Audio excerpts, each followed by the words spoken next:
On behalf of the Engage Barrie Organization, I would like to thank the candidates and all the attendees for making time in their schedules to be here tonight. I would like to take a moment to acknowledge that we are gathered today on the traditional lands of the Anishinaabe, including the Odawa, Ojibwe, and Potawatomi nations, collectively known as the Three Fires Confederacy. Lake Simcoe and Kempenfelt Bay are part of the Upper Canada Treaties, and the City of Barrie is part of Treaty 16, signed in 1815, and Treaty 18, signed in 1818. As a settler, when I listen and learn more about the traditional cultures of this land, I come to further value the importance of shared history, storytelling, stewardship of our lands, and the cooperation among people. As we listen to our candidates, let's take the time today to hear their stories, listen to their intentions for the stewardship of the city we call our home.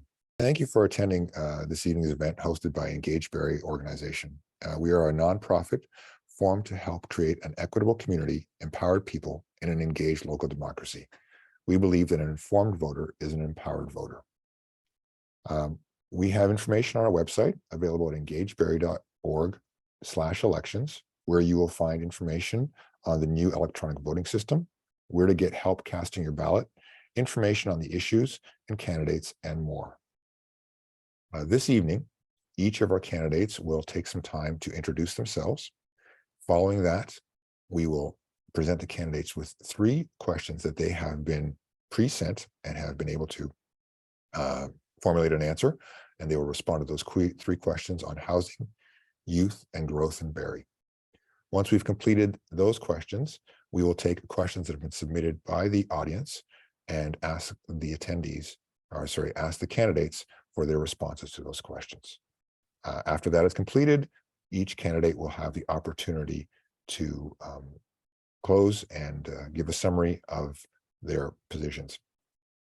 I would also like to add that we've given the opportunity for candidates who are not able to attend today to reach out to us and provide written answers to the 3 pre-sent questions. And if we receive those responses, you'll find them on our website, engagebarrie.org, along with this video. Thank you again for joining us this evening, Allan and Sharon. We've already actually done this presentation once, but unfortunately the recording did not come through properly. So Allan and Sharon have graciously accepted to come back on and give the responses again. So the responses may not be exactly what the people heard live before, but they're both such great speakers that I'm sure they will be very, very close. So let's jump right into it. And I will just get my sheets here. So we're going to start with a short introduction from our 2 candidates who are attending this evening, Sharon and Allan. So Sharon, we'll get you to introduce yourself first.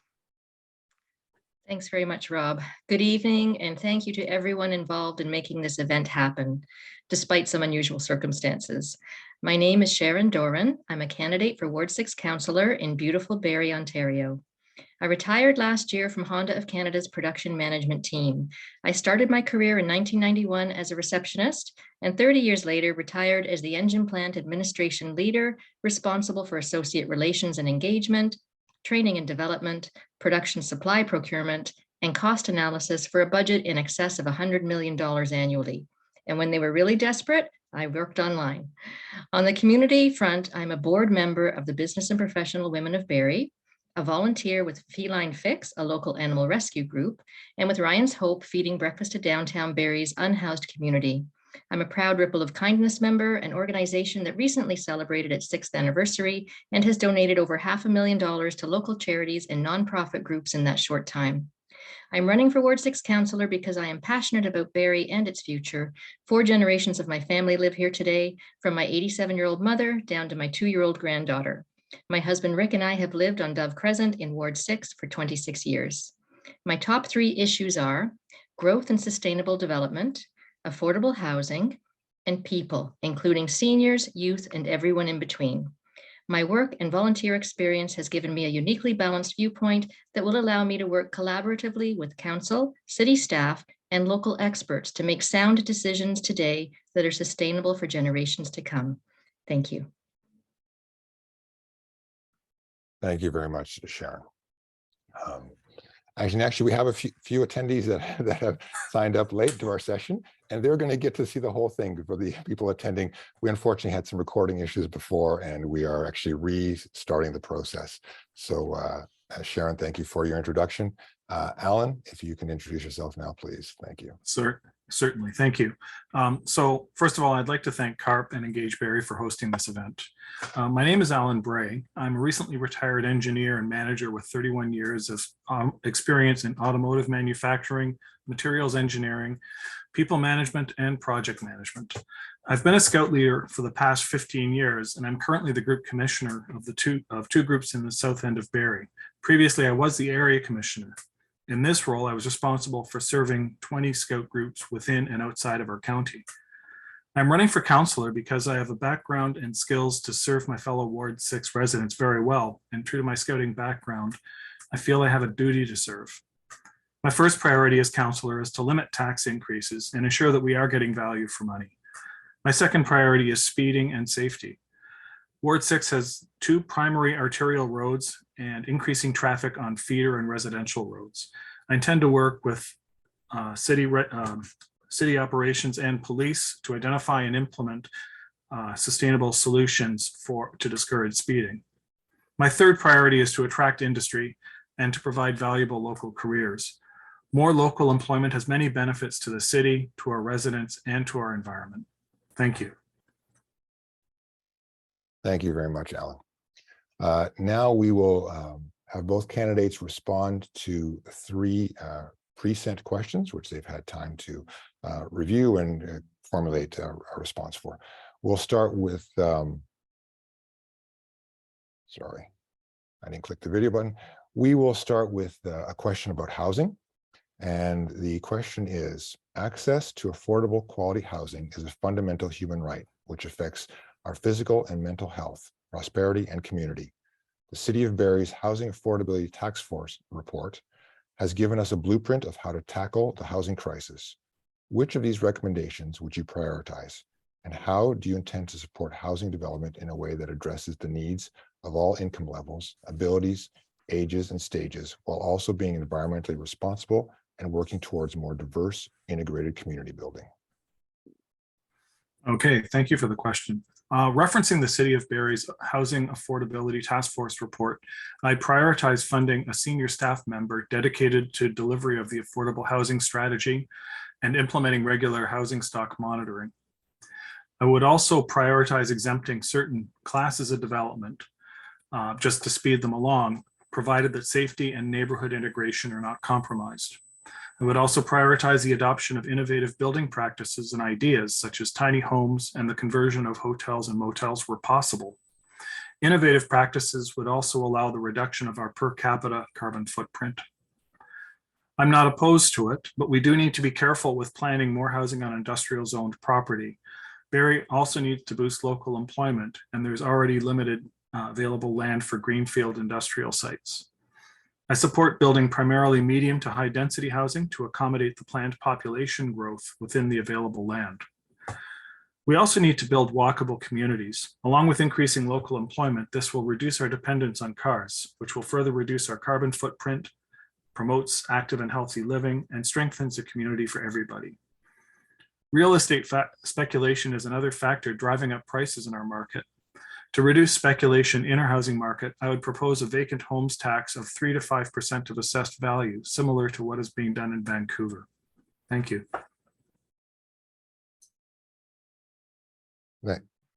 Thank you very much, Allan.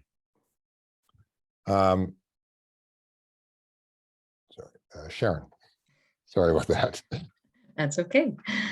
Thank you for the question. I grew up in the Jane and Finch community of North York in the 1970s and have firsthand experience of the need for affordable and social housing, as well as the importance of integration of all housing types within existing and new communities. I'm also passionate about ensuring that housing is accessible for people of all ages and ability. The City of Barrie's Housing Affordability Task Force final report provided a number of excellent recommendations that I wholeheartedly support, some of which have already been implemented by the current council. I would work with council, city staff, and local experts, such as Redwood Communities, to prioritize the following 3 points. collaborating with commercial property owners to plan residential intensification sites in Barrie, such as the Bayfield Mall, work with federal, provincial, and county governments to map all publicly owned lands in Barrie and request that appropriate sites be offered to nonprofit and charitable housing providers and builders, and to pursue potential hotel and motel conversions to create supportive housing community, similar to Lucy's Place on Essa Road. Thank you. Thank you. Thank you very much, Sharon. Okay, so we'll move on to our next question, which is in the topic of youth. What plans do you have for attracting and retaining more young people to and in our city, including plans for ensuring a more inclusive, vibrant, and sustainable environment for them? How will you attract the quality and well-paying employment opportunities to help give them a more secure future? And what programs and services can the city provide to help them build their skills and support young entrepreneurship? And with young people, we're referring to people in their late teens, 20s, and early 30s. Sharon, you'll be going first. Thank you. Thank you for the question. Canada's birth rate has fallen to an all-time low, so that we are no longer replacing our existing population, and our average age is climbing. In 2015, we reached the tipping point where seniors over 65 outnumbered children under 15, and that gap is widening every year. This means that a large percentage of new Barrie youth will also be new Canadians. We must therefore ensure that Barrie is a warm and welcoming place for them. If elected, I will work with council, city staff, and local partners such as Youth Haven and Ethnic Mosaic Alliance to establish a youth advisory council to get direct feedback on issues that are important to them, to recognize the co-benefits of an affordable housing strategy, reducing poverty, and improving our public transportation network, and to work with employers and entrepreneurs to provide high-paying jobs close to home and the training and resources to land them. And finally, to work with local groups to provide multicultural events, programming, and support to our newcomers. Thank you. Thanks very much, Sharon. Allan, your response, please. Okay. Young people will move to where they can afford to live or to be close to work. As a city, we should make Barrie the place that checks both of those boxes. So it is necessary to make housing more affordable and to increase local employment opportunities in valuable, high-quality careers. I have talked about the actions I would take to reduce the cost of housing, and this is what I would do to improve local employment opportunities.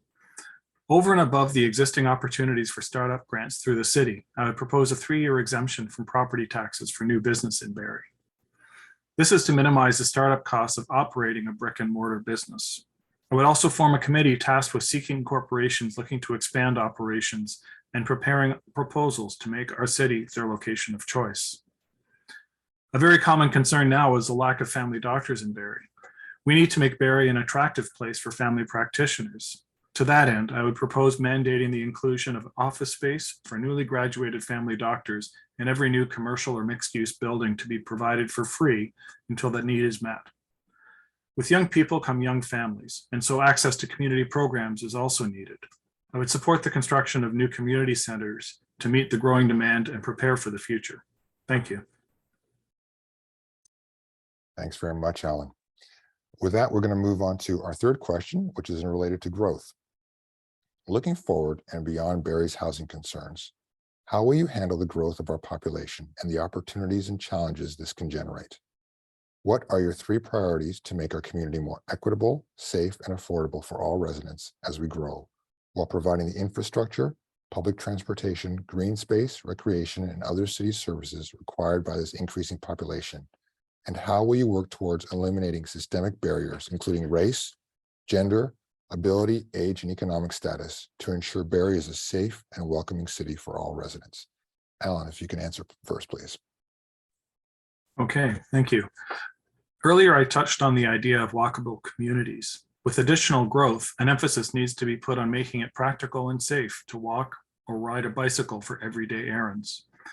In addition, our transit operations need to be revised to make it a viable option to taking the car for everyone, instead of just being the only option for people who don't have a car.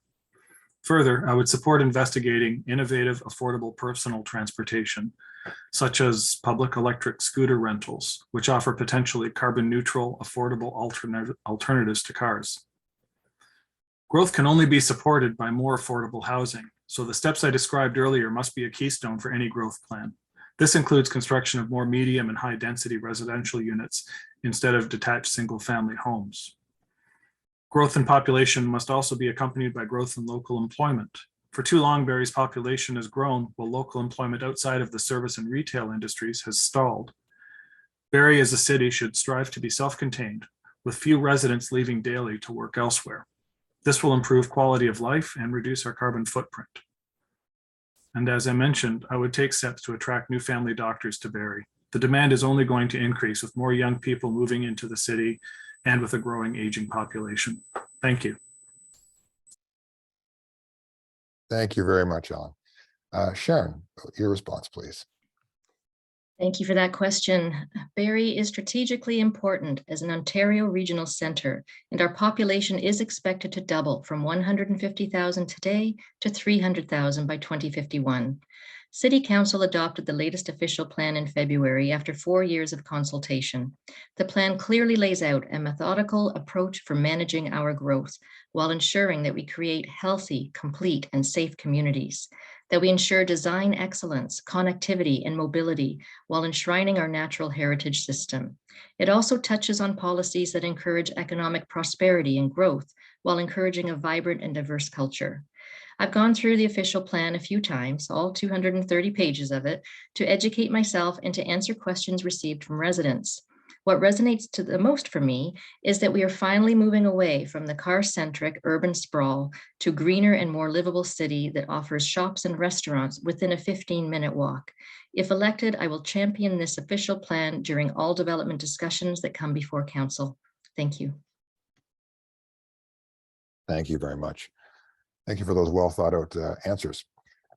We received numerous questions from the audience, and we'd like to take this time to go through your responses to those questions.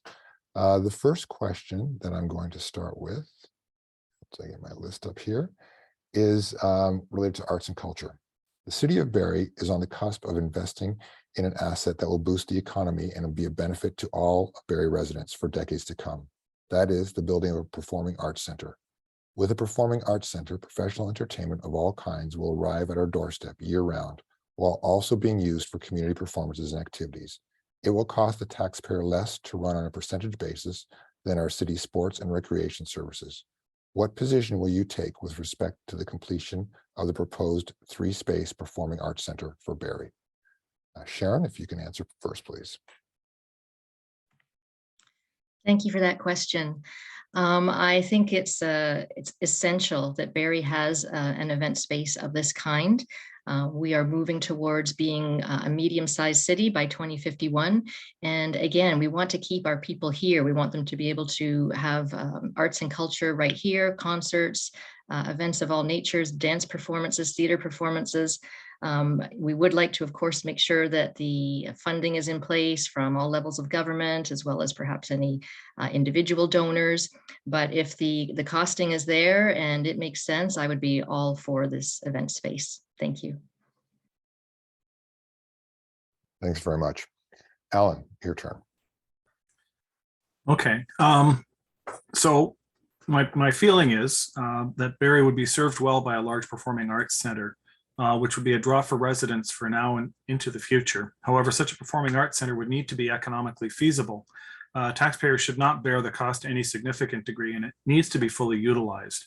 By this, I mean that apart from funding, both from federal, provincial governments, and to an extent from the municipal government, it does need to maintain, as a minimum, a very small amount on our tax bills. And it needs to be essentially self-sustaining. I think this is very important. I mean, for myself personally as well, when our girls were younger, we used to take them down to the Toronto Symphony Orchestra for their youth concert series, and going to the Nutcracker at what has been variously the O'Keefe Center, then the Hummingbird Center, and now the Sony Center, and now it's the Meridian Center for Performing Arts. I can't keep track of it, but anyways, point being, there's a lot of opportunities for live cultural events that Barrie is not leveraging. This would be great to have more of this in town. We do have a symphony orchestra in Barrie. I've seen them perform, and this was out at the Pentecostal Highway Pentecostal Church several years ago. This was through scouting, actually, that we saw them. And so the resources are there in terms of performers. And I think it's very important that we have a premier facility for them to actually perform, both for music, live theater, you name it. A facility like this would go a long way to making Barrie the place to be for now and into the future. Thank you. Thanks very much, Allan. So we have a question that came in from a registered nurse lives in your ward, and it's considering the pandemic that we have just experienced. What do you think that we as a city have learned, and how do you think we can respond in the future, especially considering issues like the closing of parks and the effect that that had? Allan, if you can start, please. So let me start off by saying, and no shock to anyone, the pandemic itself was, I want to say unprecedented, but certainly unprecedented in our lifetimes. But I think everyone understands that pandemics like this are becoming a more and more plausible reality, just by the very nature of our society and the way that, pardon me for the distraction, by the way that it's actually becoming more connected country to country, and the population itself is growing. With that said, we do need to be prepared for the next events. And this has been a tremendous learning experience for us all. I can't speak highly enough of the public health nurses and healthcare professionals in all fields in their support and helping us get through the worst of the pandemic. It's very important that we now reflect on what worked and what didn't work. Everybody was very quick on their feet. Of course, there were things that didn't work out as well as others. And I think it's important that we are not critical of individuals. I think it's important that we are critical and unbiased in evaluating what truly did work and what didn't work by data. With that, then we can formulate an effective strategy moving forward for the next event so that we know what to do when, how to respond, what works, what doesn't work. I think that's very important, this reflection part. It's key to anything. We've had a tremendous learning experience here, and I think that we need to learn from it as best we can before something worse comes down the pipe. Thank you. Thank you very much. Sharon, if you can answer, please. Yes, thank you for this question. And thank you to all healthcare professionals who have been nothing short of heroic for the last 2.5 years and who continue to do that through our current shortages, staff shortages, and crumbling, some would say, of our healthcare structure. While we are still experiencing COVID, we know that for a fact. As Allan said, it is now time to take a step back, to look at the data, to review our response, and where we could have done better, where we did a good job. We know that we learned as we went, as things like closing parks. We now know that, well, probably that wasn't maybe necessarily 100% necessary. Outdoors is the best place to be in this situation. We learned as we went. We listened to the experts from the World Health Organization, from our federal and provincial health ministers and doctors and panels. And, we really just need to take a look and determine where we did a good job, where we could have improved, and be ready for the next situation. Because again, as Allan said, we're not through this yet, and there could be something else coming down the road. So again, my thanks to all healthcare professionals. Thank you. Thank you very much for that response. The next question we're going to ask is, as a counselor, what will you do to make sure the public is listened to and involved with local decision making? Sharon, if you can go first, please. You're on mute, Sharon. So to tell a little story here, immediately following the October 2018 election, Barrie had just one woman and no Black, Indigenous, or councillors of color. I distinctly remember that moment, looking at a photo, being so disappointed and thinking, is this really the best that Barrie can do? Thankfully, in February of 2020, the number of women doubled to 2. thanks to Anne-Marie Kungle winning a Ward 3 by-election and bringing her much-needed Kungle Cares vibe to the team. This election, I'm happy to see more diversity in candidates, but still not nearly enough. And why would residents be engaged if they don't see themselves represented on council? If elected, I will work with council, city staff, and community partners such as Engage Barrie and Ethnic Mosaic Alliance to support workshops and webinars designed to encourage more women and diverse candidates in future elections, and to encourage resident engagement with tools such as regular town halls and surveys, participatory budgeting, and consultations about local challenges and solutions. Thank you for the question. Thank you very much. Allan. Okay, so for my part, I feel that it's necessary to have quarterly ward meetings. The reason I feel this is that, I mean, a lot of the communication that you get through by telephone or text or email or even Zoom can be really one-dimensional. I think it's very important to actually be able to meet with people as people and talk to them in an in-person setting.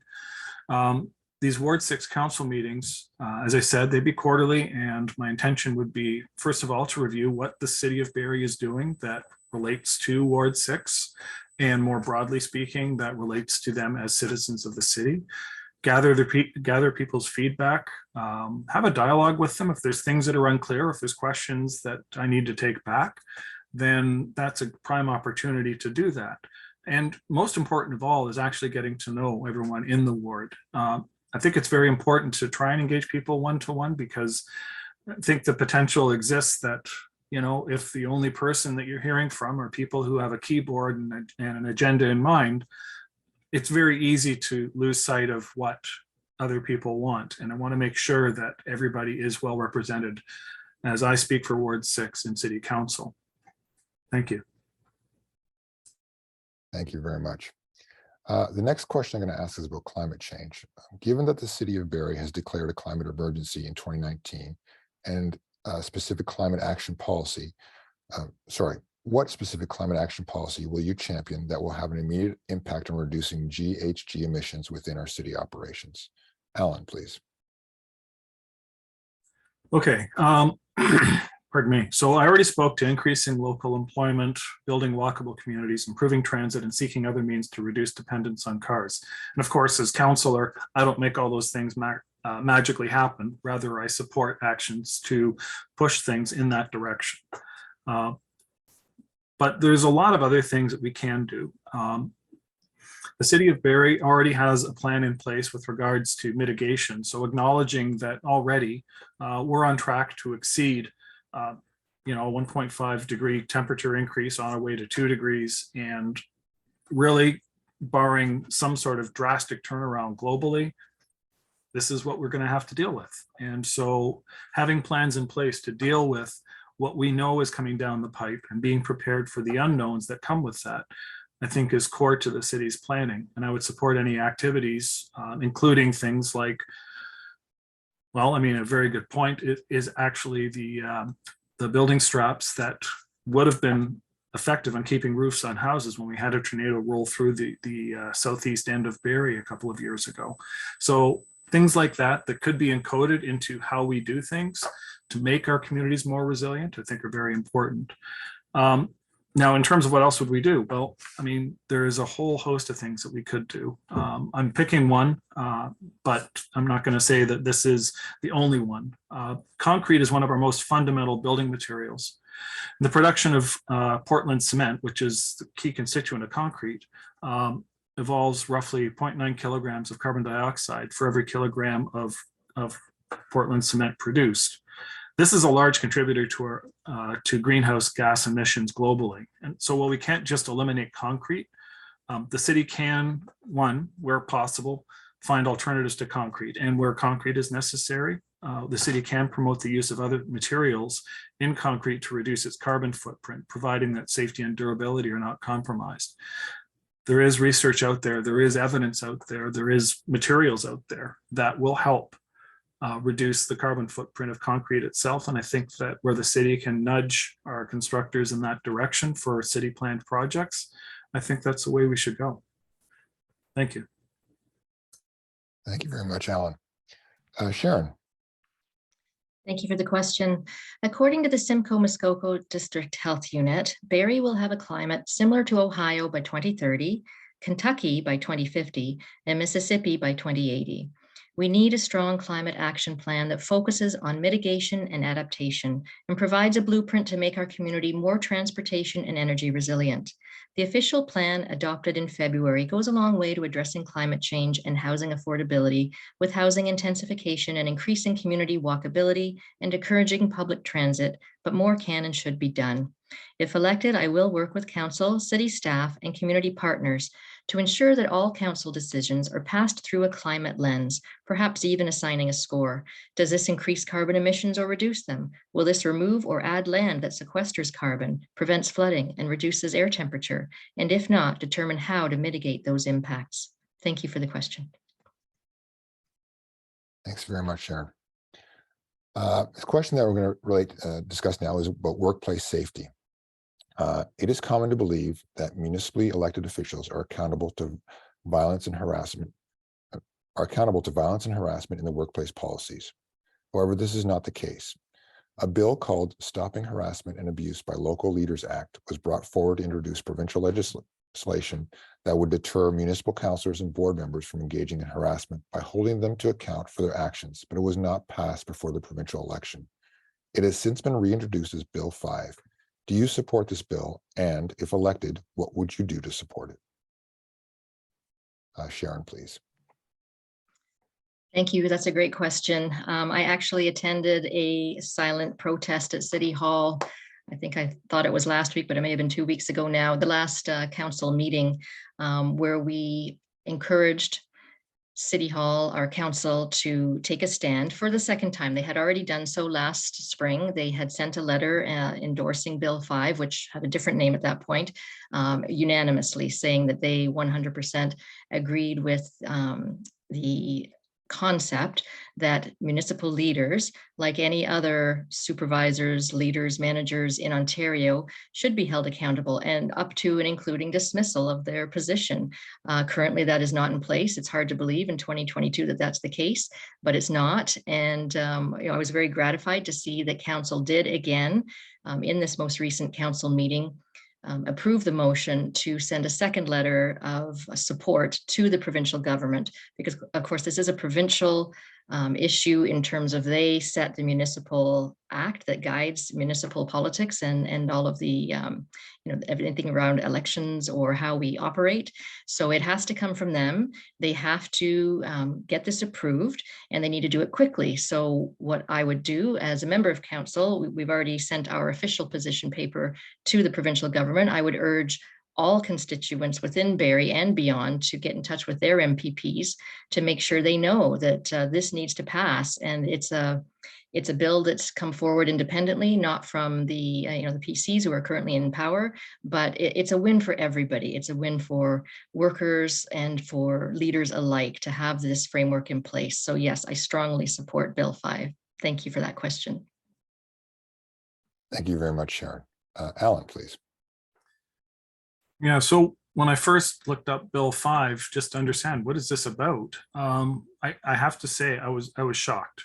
I can't believe we were actually talking about this now. This, maybe 20 years ago, 30 years ago, maybe that would have been the time when I would have expected to see something like this come across. The fact that we've gone this far without having some way to hold elected members in government accountable for workplace violence or harassment, I don't know what to say. There's no excuse for that. So I fully support Bill 5. Every municipality should have a workplace violence or harassment policy and a system to remove elected officials if they are found to have violated it. As a councillor, I would work with basically everybody within to make sure that we have very clear, very strong black and white language over what is constituting violence, workplace violence and harassment, because there can be no gray areas on this. This is a common societal expectation, and this just, I'm dumbfounded why it is that we even have to discuss this now. Absolutely necessary. Thank you. Thank you very much. A question about housing in Barrie. Understanding that there is a homeless crisis in the city of Barrie, what services would you support to protect our most vulnerable citizens? Well, I think it's very important that we objectively look at what data there is on the subject to come up with truly effective policies. Generally, issues in Barrie will also be issues everywhere else in the world. So there's going to be a body of data and research to inform on the subject. So I'm far from being an expert here, but rapid rehousing appears to be an effective strategy that I would support. Rapid rehousing provides short-term rental assistance and services. The goals are to help people obtain housing quickly, increase self-sufficiency, and stay housed. It is offered without preconditions, and the resources and services provided are typically tailored to the needs of the person. So I think that's something we need to be looking at much more closely, because, you know, if you want to solve homelessness, I think intuitively the first step is to make sure everybody has a home. But thank you. Great. Thank you, Allan. Sharon. Thank you for this question. You know, with the rising costs of shelter, food, and energy, more families and individuals will find themselves struggling to make ends meet and sometimes find themselves unhoused. Poverty has a trickle-down effect on children, health outcomes, and mental health. 1 in 8 households in our area are food insecure right now. Many of these people are working poor who have an income and job but cannot afford basic living standards. Ontario's minimum wage increased yesterday to $15.50 per hour, but the living wage, what people need to make to be able to afford basic needs, is $19.05 in Simcoe County. If elected, I would work with council, city staff, and community partners such as the United Way of Simcoe Muskoka and the Simcoe County Poverty Reduction Task Group to implement local policies that would address affordable housing, education and skills development, transit, social infrastructure, and income security, and lead by example by implementing a living wage policy for City of Barrie employees. Thanks for that question. Thank you. The next question is to do with food insecurity. Do you have any suggestions to reduce household food insecurity in Barrie?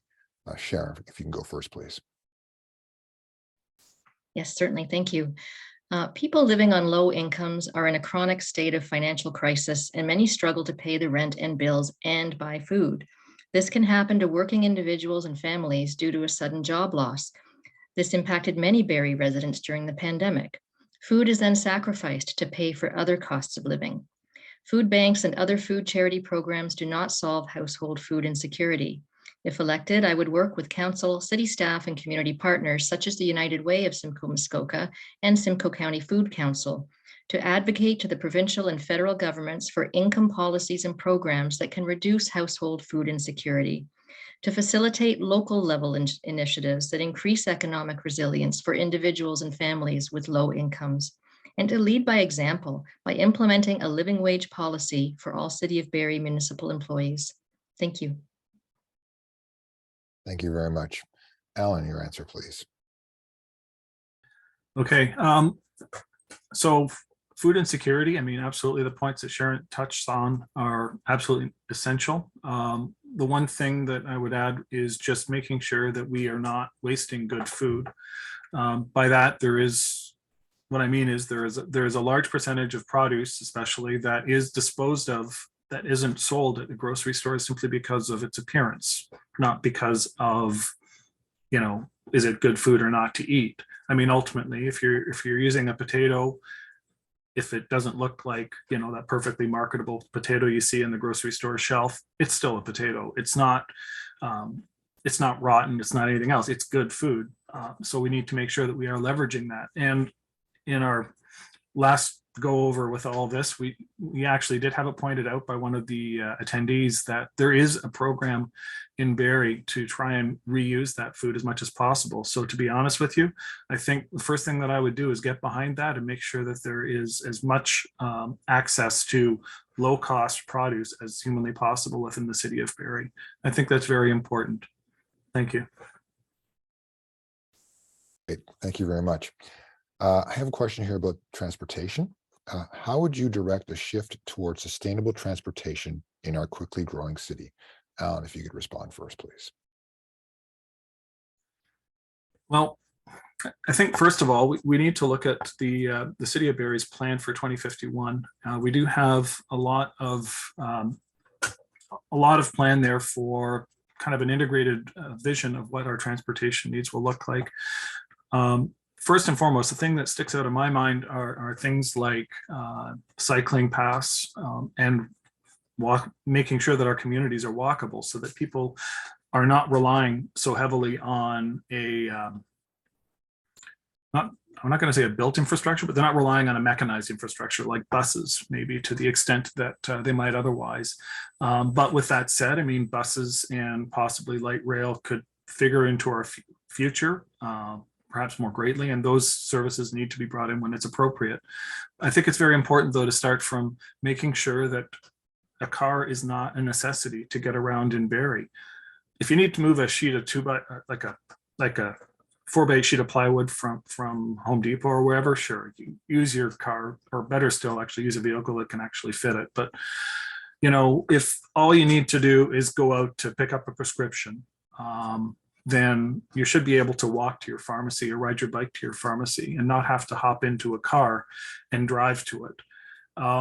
So what this means is that all of our transportation pathways, whether they are roads for cars, bike lanes, or dedicated paths for bicycles, sidewalks, all of those are planned with the intent of making sure that people are kept safe and they can get from point A to point B efficiently and, you know, within a reasonable time span. And then our mechanized service, so you look at our buses, that system needs to be adapted so that people are not taking hours to get from one point to another in Barrie when they need to go there. If people are relying on the bus to get to work and we're tacking on an hour and a half on either end of their day, if they're already working an 8-hour day, stick on an hour and a half at either end, that's most of your day gone.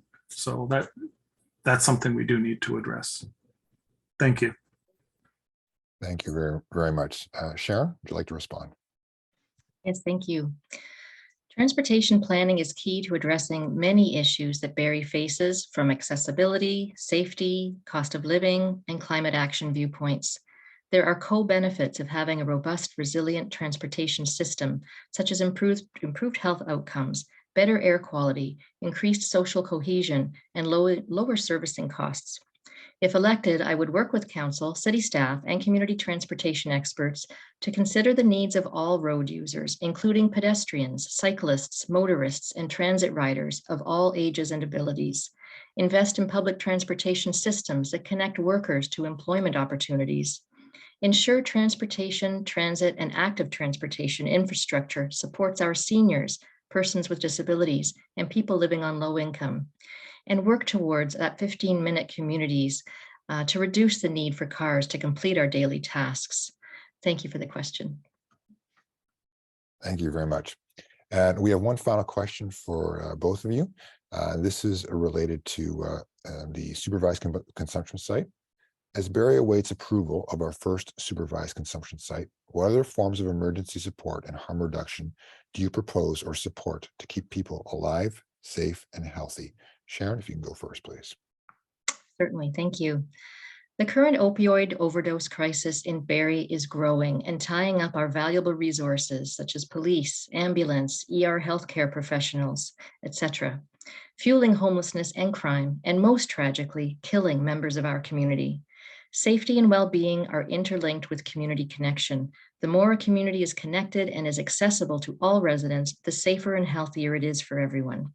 If elected, I would work with council, city staff, and community partners, such as Ryan's Hope, to institute a drug and harm reduction strategy and committee, working with our disenfranchised individuals and community partners to address systemic issues of poverty, racism, stigma, and discrimination, setting timelines and budgets to progressively work towards a 24/7 public washroom access, and to develop unhoused encampment strategies that do not criminalize poverty and homelessness.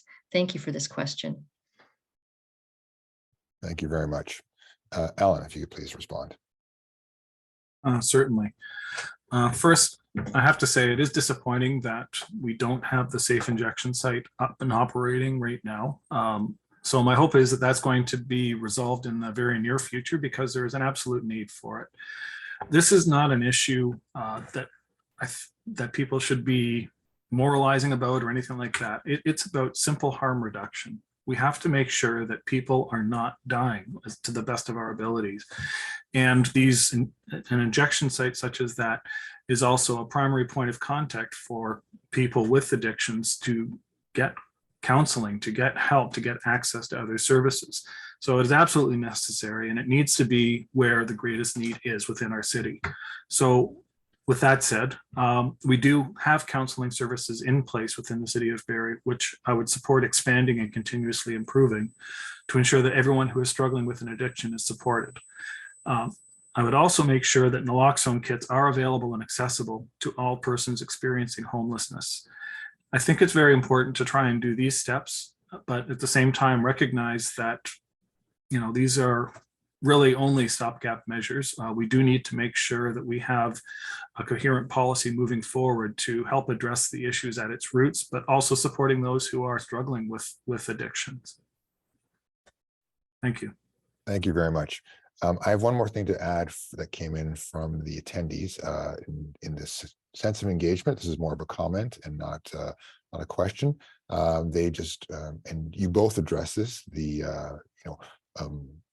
multiple unit housing and multiple family dwellings. And their comment was that they found the process of going through this was very difficult. There was a lot of red tape involved in the process, and they hope that moving forward, Barrie finds ways to make that happen more quickly, and they hope that the councillor that does get elected works on that behalf.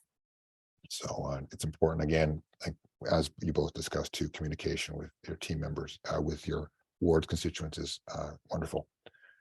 With that, I'd like to give both of you the opportunity to take a few minutes to make some closing statements on anything that we may have missed, or just summary of information that you'd like to share. So Allan, would you like to go first? Okay, I have 1.5 minutes, and I'll try and fill it all up. No. I do appreciate the opportunity to speak to my fellow Ward 6 residents. As your councillor, I will always work to advance Ward 6 interests and ensure a strong voice from our ward is heard at City Council. I will keep lines of communication open, and just as I explained with regards to having quarterly ward meetings, I think that that's a key element to this. My wife and I have happily lived in Ward 6 since 1990, and I would be honored to serve as your councillor. Thank you. Thank you very much, Allan. Sharon. Thank you very much. 9 candidates representing 4 wards were invited here this evening. And while it may not be obvious based on the low turnout, I am the only woman in that group, so 1 of 9. So why is that important? Yes, gender equity is an important goal for any democratic society, but also because studies have shown over and over again that having gender balance on decision-making bodies means that more viewpoints are heard and better decisions are made. It's good for business, plain and simple. But that is not enough reason to vote for me. Instead, consider that I have 30 years of corporate and management experience and 11 years on a not-for-profit board of directors. I'm a dedicated volunteer and community builder who understands that fiscal responsibility goes hand in hand with compassion and sustainability. As a retiree, I have the time and energy to make the job of Ward 6 councillor my full-time career. I won't promise to solve all the issues facing Barrie, but I will promise to be honest, transparent, and available to hear your feedback and provide a timely response. I have a balanced viewpoint that lends itself well to collaboration and team building. I have no hidden agendas, businesses, political affiliations, or conflicts of interest to influence my judgment. In short, I am the best man for the job of Ward 6 councillor. Thank you to Engage Barrie for organizing this event, to my fellow candidates, especially you, Allan, for putting their names forward, and to everyone who takes the time to view us live and in person or later on at their convenience. Thank you and have a great evening. Thank you both again. And again, I will reiterate, this is a take 2 of this evening, and I do appreciate the councillors making their time available. Now we've got the recording facility so we can share it with all their constituents. Thank you, Allan and Sharon, again for your time.